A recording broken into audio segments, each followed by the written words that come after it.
What's up, y'all? It's your boy Richie Scott. We are back with another video. I want to thank you so much for tuning into the channel. Listen, if you haven't done so by now, hit that subscribe button down below and hit that notification bell button so that you can keep it locked to this channel as we continue to put out new content. Also, make sure you guys join that texting community so I can send you a good texterization as soon as we upload a new video, okay? With that being said, we're going to go ahead and stage dive into what we got to talk about. We're talking about Miss Cynthia Bailey, okay? She is clapping back at the haters and the people that say she should be let go from the Real Housewives of Atlanta. Get into everything that she has to say about that. Then we got to be talking about Miss Ashley Darby. Y'all know the Real Housewives of Potomac premiere is coming up this coming Sunday. And I, for one, am so excited that the ladies are finally gracing our screens yet again. So you know we got to start getting some of that Real Housewives of Potomac tea up in here. Then we're going to be talking about a Kanye West update. We're going to give you everything that happened over the weekend. Well, not everything, but the highlights of the things that happened over the weekend. And that will be our video for today. So let's go ahead and get it cracking. Now, Refinery 29 did a great interview uplifting the black women on some of our favorite Bravo shows. Okay, so we're talking about Real Housewives of Atlanta, Potomac, and Married to Medicine as well. So shout out to Refinery 29 for doing this. I will place a link for this article down in the description down below so that you guys can actually read and support the article as well. But I want to really highlight something that Cynthia Bailey said because, you know, we talk a lot about Real Housewives of Atlanta on this show, and I really wanted to kind of highlight this little aspect right here because she is basically saying that, listen, what she is doing is for the culture, okay? It's for the culture that she is not acting a fool and creating drama. Let's get into everything that she had to say in this article. So she ends up saying that she is a little bit hurtful that people consider her boring for not turning up and acting a fool. She says it's always the hardest when it comes from black fans. She says everybody is entitled to their own opinion, but if you're uplifting the culture, then you need to be for uplifting the culture. If you are, you can't say that someone who's trying to represent black women in a positive light is boring. That's very reckless of you to think if you stand on our side. She says, I have a responsibility to the culture to be a positive representation of what we look like. I can only do me, and I'm always going to be accountable for what I do on the show. I believe that we can make an entertaining show that's not negative. It's really hurtful when your own people are the ones saying that you're boring because you don't want to turn up and act a fool just for the sake of being a fool. Now, here's where we're gonna have to disagree, Miss Cynthia Bailey, okay? I just wanna lay it all down for you guys. First things first. I think that Cynthia Bailey is a beautiful woman. I think that I recognize and respect her legacy and the things that she's done in the modeling industry and for continuing to forge a path for herself and for her daughter as well. You know what I'm saying? And I, for one, welcome and wish for her happy ending with Mike, okay? So let's just get that out of the way first. However, okay, let's take it back a couple of things here, okay? First things first. Cynthia Bailey, you have definitely acted out on this show as well. There have been instances where you too have fought. You know what I'm saying? Now, granted, Porsha was all up in your face, but you know, that didn't stop you from kicking her. Now, it might have been in self-defense. I don't know. But what I can say is you have been involved in the foolishness as well. Again, but at the end of the day, I don't take anything from you for that. You know what I'm saying? It's a heated moment. It happened, and I don't think anybody's looking down on you because of it. Now, with regards to that, you have acted a fool on the TV, okay? We just got to say it like that. You have acted a fool on the TV. Now, again, that doesn't take away from your accomplishments as a black woman. That doesn't take away from your accomplishments in general. With regards to you being boring, as some people have labeled you, I, for one, have been one of those people, and I will readily admit that I have been one of those people that has said her time is up on this show, and I still stand by that. Why is that? Well, I feel like based on her storyline, where we've seen her come from is from A to Z. You know what I'm saying? She got married on the show, and I want to see her get remarried on the show, and that's it, okay? That's it. That's all I need to see. Now, again, I really hope for her to get more jobs, maybe hosting, doing something along the Tyra Banks route. You know what I'm saying? Because I feel like she got that. And all these businesses that she got on the side, great. Keep those running and up and booming and move on to Los Angeles and be with your man and your family. You know what I'm saying? But in terms of her being boring, I don't necessarily think it's that she's boring. I think it's just about having a TV personality, and I just don't think that she has it. Bottom line, that's it. Because at the end of the day, I feel like, and some of y'all might disagree with me about this, but conversely, when I look at Tanya, she's coming to the show as a breath of fresh air, and she didn't necessarily get about it even when she got into it with Kenya. But at the end of the day, fans were rooting for her because it's a story I feel like we haven't necessarily seen on our television screens, and she brings a fresh energy with her, and there's an energy about Tanya that makes her almost magnetic. You understand what I'm saying?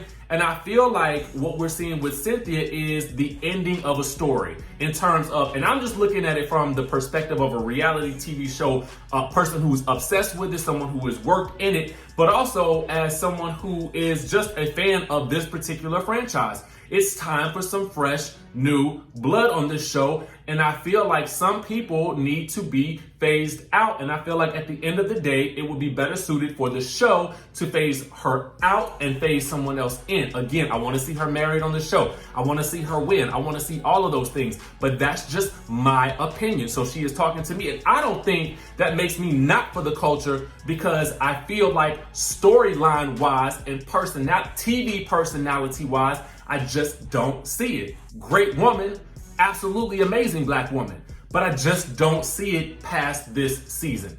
That's it. Now, let's move on to that good. Oh, and let me know in the chatterization what you guys think. Let me know how you feel about her as well.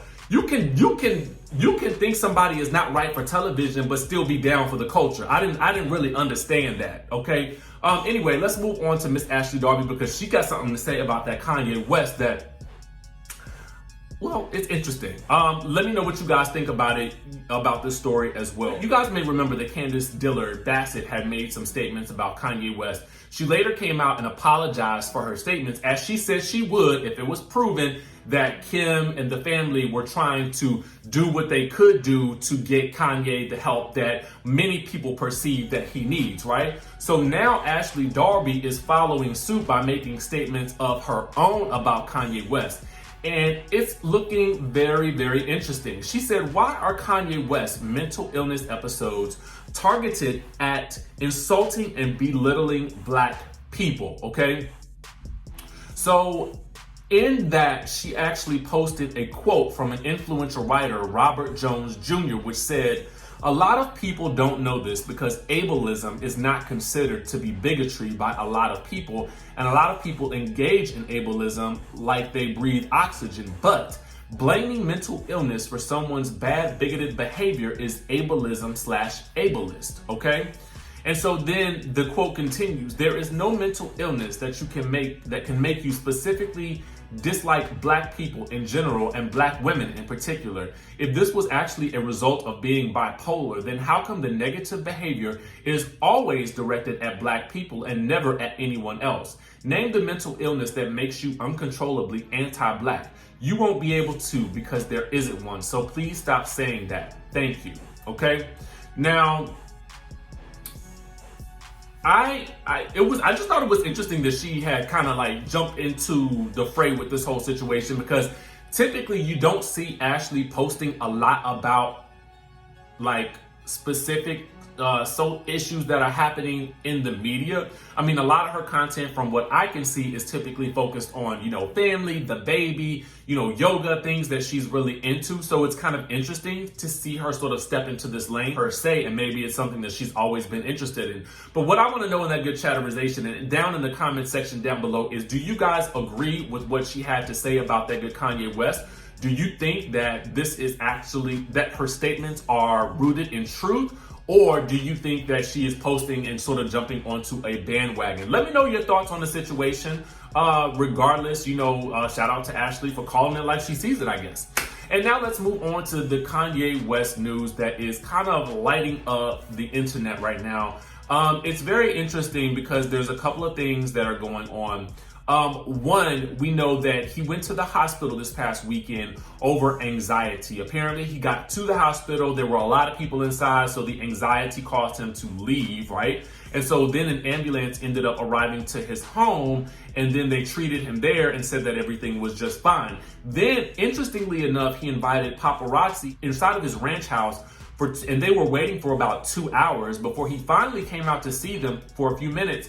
And he just told the photographers that he wanted them to let him control the narrative. That was pretty much it, and then they left the scene. So a little bit more confusing things happening, but to me, I was almost looking at this as maybe apparently once he calmed down, the EMTs were able to check his vitals, his heart rate and blood pressure, and they had determined that he wasn't in danger. So I was looking at this as maybe a good thing, because maybe it meant that he was, on the road to recognizing that something is going wrong. And then I read some more information about what he's doing. Now, interestingly enough, sources are saying that he paid out a bunch of money, like a lot of money, to get his name on the ballot in Illinois. So let's break that down, okay? So apparently he needed to get 2,500 signatures in his home state, okay? His campaign manager hired an organization called Let the Voters Decide to collect signatures. Now, the deadline to collect those signatures was Monday by 5 p.m. And they took to the streets to get the signatures, and they got them in less than 24 hours. But they paid $10 to $12 per signature, and the organization was actually able to get about 3,000 signatures within the 24 hours. I mean, you can accomplish a lot if you really trying to get something done, I guess. Anyway, so apparently the amount per signature that he paid in order to get them is 10 times more than the normal amount that politicians pay to get them. The normal amount is between $1 and $3 per signature, but he was willing to do whatever he could to get his name on the ballot. Okay, now this is according to Ricky Hendon, who is a former state senator in Illinois, okay? Now, he is actually now a campaign advisor and manager, and he was contacted by Kanye West and his team to get the signatures, but he said he didn't want to work with them. He didn't say why though. I mean, I think it's probably for obvious reasons. He probably just didn't want to be associated with what's going on right now. Now, so we don't really know whether his efforts to get the signatures in his home state really mattered, since he did not make the deadline for the signatures he needed in South Carolina. And we also know that he announced his presidency too late to get the names on the ballots of other states. Now, according to The Blast, he paid out about $30,000 to get the name on the voting ballot in Illinois, okay? $30,000. I can think of a whole lot of other things you could be doing with $30,000, right? You could be putting out that album, okay? That's what you could be doing. You could be putting out that Donda album. Where is Donda? Where is the Donda, okay? Anyway, I just want to listen, I had to let you guys know what was going on with this whole situation with Kanye, the latest updates. Let me know if you live in Illinois and you plan on voting for Mr. Kanye West when it comes down time to start putting those, ballots in, okay? Make sure y'all register to vote and all that good stuff like that so we can, get these votes going. Let me know your thoughts on all these stories down below. Make sure you guys hit that subscribe button. Make sure you hit that notification bell button, and I'm going to see you in the next video.